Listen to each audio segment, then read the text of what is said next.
Assalamualaikum warahmatullahi wabarakatuh. Perkenalkan, nama saya Aldo Ayudinata dengan NIM 24OSP128. Perkenalkan, nama saya Arif Aditya Ramaritonga dengan NIM 24OSP130.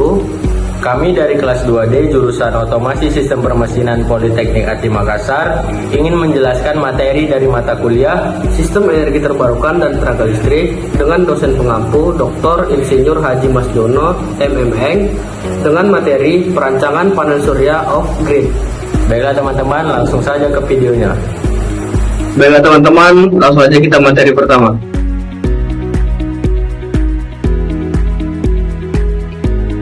Dimulai dari latar belakang. Latar belakang mengapa perancangan ini dibuat? Karena kebutuhan energi listrik dan solusi terbarukan. Kebutuhan energi listrik yang terus meningkat, sementara sumber energi fosil semakin terbatas dan berdampak buruk bagi lingkungan. Pembangkit listrik tenaga surya atau PLTS off-grid menjadi solusi energi terbarukan yang mampu menyediakan listrik secara mandiri tanpa bergantung pada jaringan PLN. Sehingga diperlukan perancangan sistem yang tepat dan efisien.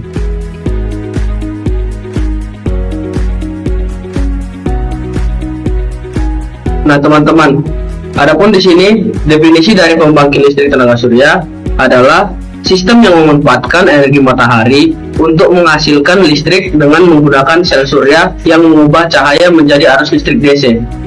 Untuk prinsip dasar sistem off-grid sendiri itu adalah konfigurasi PLTS yang independen dari jaringan PLN, menggunakan baterai untuk menyimpan energi agar dapat digunakan saat malam atau cuaca mendung.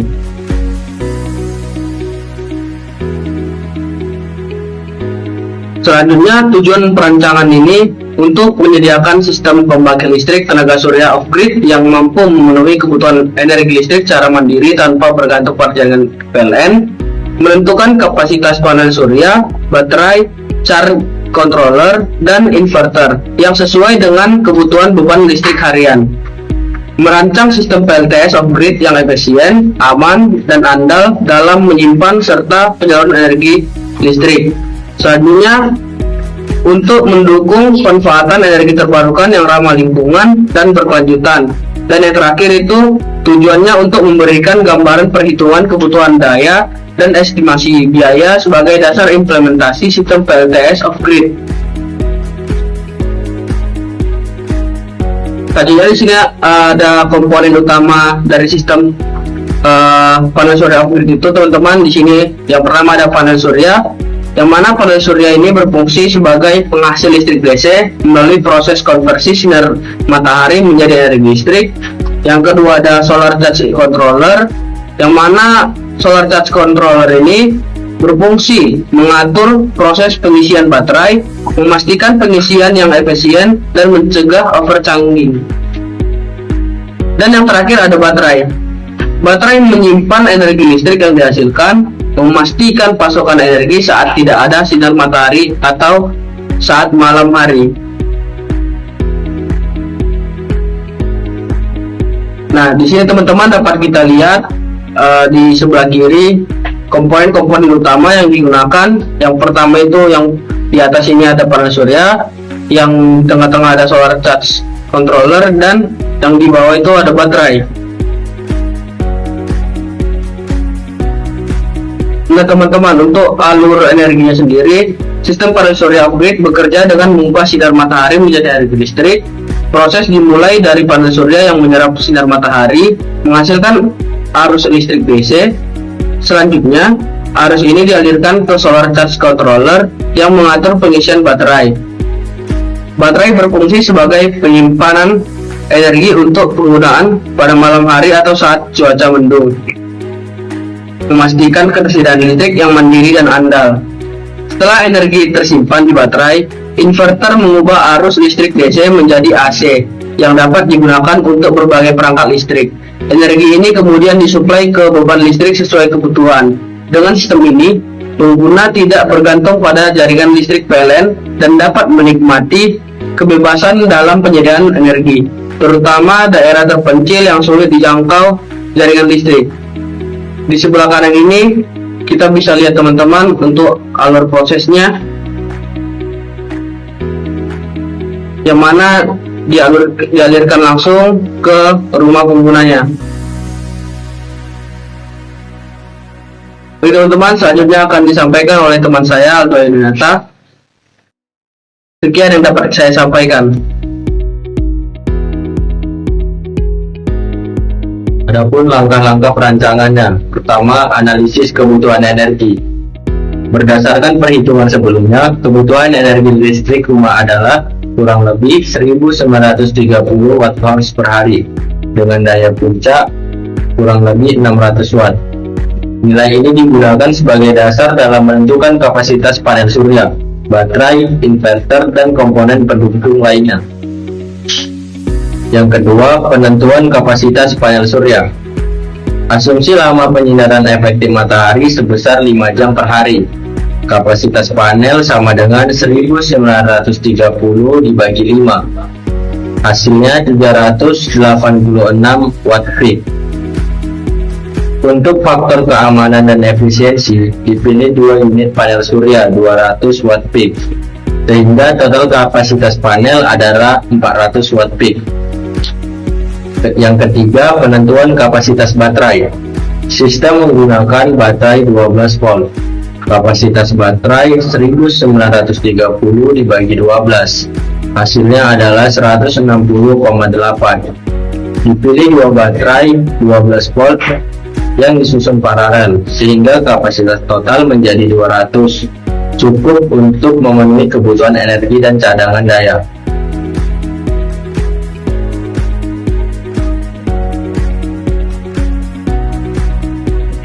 Yang keempat, penentuan inverter. Karena daya puncak mencapai kurang lebih 600 watt, maka inverter yang diperlukan harus lebih besar dari nilai tersebut. Dipilih inverter 1000 watt untuk mengantisipasi lonjakan daya, khususnya saat magic gong dinyalakan. Yang kelima, solar charger controller. Total arus maksimum dari panel surya I sama dengan 400 dibagi 12, kurang lebih 33,3 ampere. Maka digunakan solar charger controller 40 ampere untuk menjamin keamanan sistem pengisian baterai. Yang keenam, konfigurasi sistem. Dari panel surya ke solar charger controller, dan charger controller ke baterai sebagai penyimpan energi, dari baterai ke inverter, dari inverter ke beban listrik rumah. Sistem ini bekerja secara off-grid, tanpa terhubung ke jaringan PLN. Selanjutnya, perhitungan kebutuhan energi dan daya. Yang pertama, lampu LED dengan daya 10 watt, jumlahnya 5, waktu pakai 5 jam per hari, dengan energi 250 watt per hari.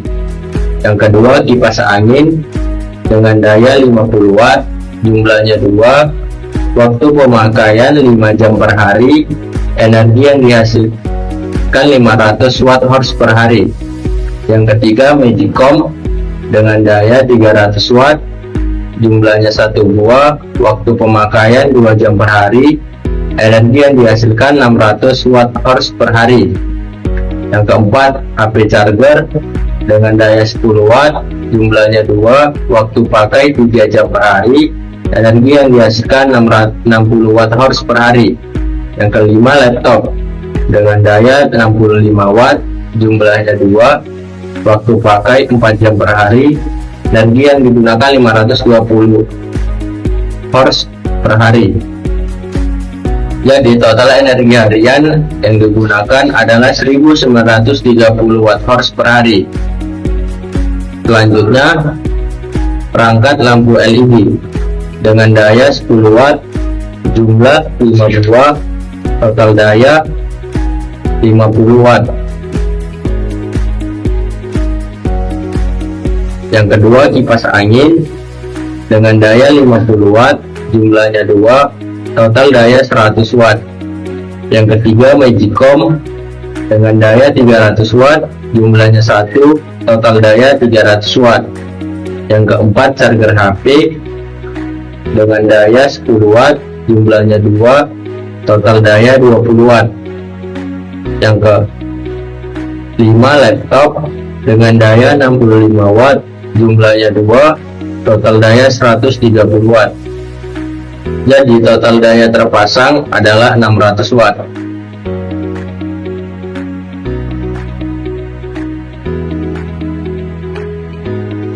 Adapun perhitungan kebutuhan biaya komponennya. Yang pertama, panel surya, spesifikasi 200 watt peak, jumlahnya 2 buah, harga satuan Rp1.500.000, totalnya 3 juta rupiah. Yang kedua, baterai dengan spesifikasi 12 volt, jumlahnya 2, harga satuan Rp2 juta, total Rp4 juta. Yang ketiga, inverter, spesifikasi 1000 watt, jumlah 1, harga satuan Rp1.500.000, total Rp1.500.000. Yang keempat, solar charger controller, spesifikasi 40 ampere, jumlah 1 buah, harga satuan Rp700.000, total Rp700.000. Yang kelima, kabel DC dan AC, jumlah 1 set, harga satuan Rp300.000, total Rp300.000. Yang keenam, MCB dan aksesoris, jumlah 1 set, harga satuan Rp300.000, total Rp300.000. Jadi total estimasi biaya adalah Rp9.800.000. Spesifikasi sistem yang dibutuhkan yaitu kebutuhan energi harian kurang lebih 1930 watt hours per hari, daya puncak kurang lebih 600 watt, panel surya 400 watt peak, baterai 2x12 volt, inverter 1000 watt, dan sistem off-grid 12 volt.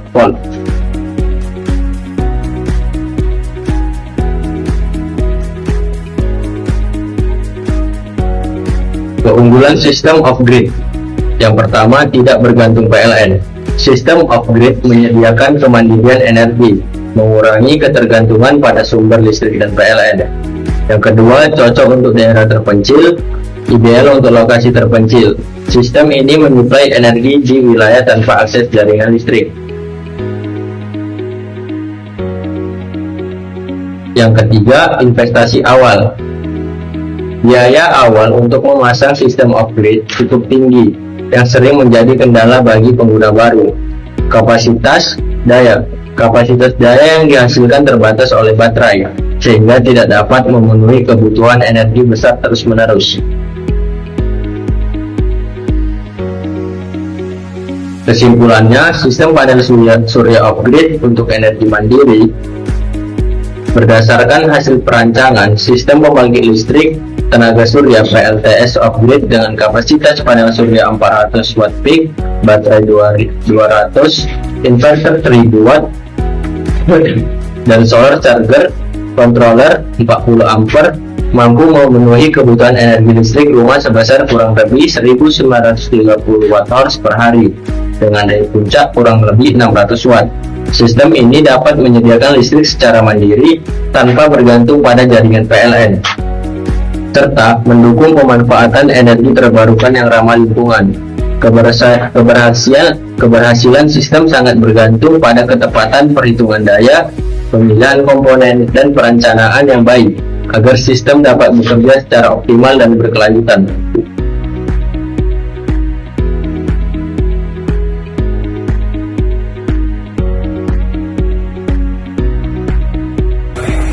Sekian penjelasan materi mengenai perancangan panel surya off-grid yang dapat kami sampaikan. Semoga bermanfaat. Kurang dan lebihnya kami mohon maaf. Wassalamualaikum warahmatullahi wabarakatuh.